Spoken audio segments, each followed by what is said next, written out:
আমাকে সময় নেবা। তো আপনারা যদি এইভাবে অনিয়ম আর দুর্নীতি এইভাবে চলমান রাখেন তাহলে সাধারণ জনগণ কোথায় যে দাঁড়াবে?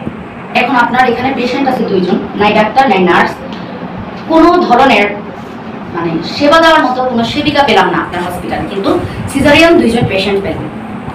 বাই এনি চান্স যদি এদের কোনো ক্ষয়ক্ষতি হয় তখন আপনি একটা ডাক্তারকে কল দিবেন, উনি আসবে।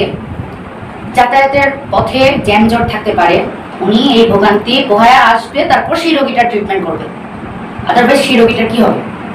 মানে আমাকে এই উত্তর দেন।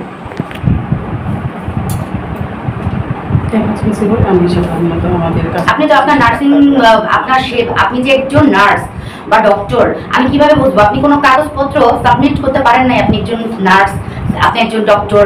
আপনার এই মেডিকেলের যে কাগজটা আমাকে এখন দিয়েছেন সর্বশেষ 2020 সালে, মানে দিচ্ছেন কিনা? আপনার পরের কথা পরে শুনবো। আপনার আছে, এখন আপনি দিতে পারেননি। আমি তাহলে নিয়ে আসি, আমাকে একটু দিতে পারেননি। হ্যাঁ, আপনি সময় নেন।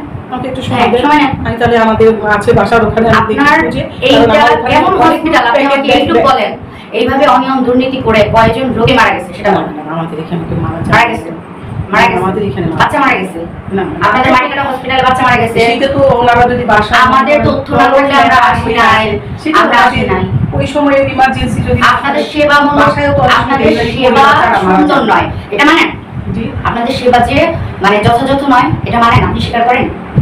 আমরা যতটুকু পারি চেষ্টা করি। না, আপনি যতটুকু পারলে একটা প্রতিষ্ঠান কেন খুলবেন? আমরা ওইখান থেকে এনে আমাদের এটা আপাতত বন্ধই রাখছিলাম ম্যাডাম। মাঝে মাঝে আপনাদের মাটিকাটার বাচ্চা মারা গেছে এরকম রেকর্ড আছে, সেটা তো আপনাদের ভালো একটা প্রপার ট্রিটমেন্ট হইলে, একটা প্রপার ট্রিটমেন্টে থাকলে রোগী বা মা, তখন তো একটা বাচ্চা মারা যায় না। একটা পেশেন্ট যদি প্রলং লেবা বাসা থেকে ট্রাই করে আসে হোম ডেলিভারির জন্য, আপনার ডাক্তার আসতে দেরি করে, তখন রোগীর বাচ্চা যায় মারা। না না, এখন আমি এইখানকার পরিস্থিতি হিসাবে ক্যালকুলেশন করে ইকুয়াল করে এটাই পাবো। আপনি বলেন আমি সঠিক আছি কিনা? না, আমরা ক্লিনিক অনিয়মভাবে চালাচ্ছি এই কথাটা ঠিক, বাট একটা মেডিকেল অফিসার ডাক্তার উপস্থিত থাকে না, এটা ঠিক আছে। আর সিনিয়র স্টাফ কিভাবে আপনি বলেন ঠিক আছে? এটা কি ঠিক হওয়া উচিত? না, এটা না, এটা ঠিক না। কিন্তু এখন আমরা তো ওই দিক থেকে যখন আমরা চেঞ্জ করে এখানে আসছি, তো সেক্ষেত্রে আমরা ভালোভাবে চালানোর চিন্তা করি, এটা বন্ধ চিন্তা করে যখন চালাবেন তখন যে আপনার একটা পেশেন্ট নিতে পারেন। এখন আপনার যে 2টা পেশেন্ট আছে আমি দেখলাম, এই পেশেন্ট আসলে ইমার্জেন্সি আসছিল বিধায় অনেক সকালবেলায়। না, আপনারা রেগুলার কাজ করেন। শুনেন, আপনার তথ্য পেয়ে তো আমি আপনার কাছে আসছি। আপনারা রেগুলার ডেলিভারি কাজ করেন, কিন্তু বলেন কেন? নরমাল ডেলিভারি গুলো আপনি এখানে নরমাল সিজার করেন, নরমাল সিজার সব দুইটাই করেন। নরমাল ডেলিভারি আমরা করি এখানে, এটা ঠিক আছে। আপনার এখানে নাই সেবিকা নাই ডাক্তার, আপনি কেন নরমাল ডেলিভারি করবেন? এটা কেমন কথা? হ্যাঁ, সেটা আমাদের অন্যায় যে আমরা আসলে উপস্থিতি ডাক্তার রাখতে পারি না, এটা আমাদের অন্যায়। আপনি কি দায়ী এটা বলেন? না না। বন্ধ ছিল কতদিন? 7-8 মাস। আপনার রেজিস্টার খাতায় তো আপনার তো কন্টিনিউ এই তো বললাম, টুকিটাকি যে রোগীগুলো আমাদের বন্ধ থাকলে আবার টুকিটাকি হয় কিভাবে? কিন্তু আমরা যখন ওই পাশ থেকে ওই পাশে আসছি তখন আমরা কিছু কিছু রোগী দেখছি। আপনার প্রত্যেক মাসে বহুত অনেক অনেক কোটি হইছে, এই যে দেখেন আপনি উনি সব সাবমিট করে নাই, যেটা সাবমিট করছে ওইটুকুই দেখো। হ্যাঁ, আমরা আপনাকে বলছি রেজিস্টার আনতে, আমি কিন্তু আনছি। পিছনের আমার 1 বছর লোক আছে পিছনে। আপনি মূলত আমি বলি কিছু আছে। আপনার নাম কি? Rina Chowdhury. Rina Chowdhury, hospital card hospital Shahidullah Chowdhury. Shahidullah Chowdhury উনি মারা গেছেন না বেঁচে আছেন? ওই যে স্ট্রোক করে স্ট্রোক করেছেন। আচ্ছা, বর্তমানে এটার পরিচালনায় আপনি আছেন?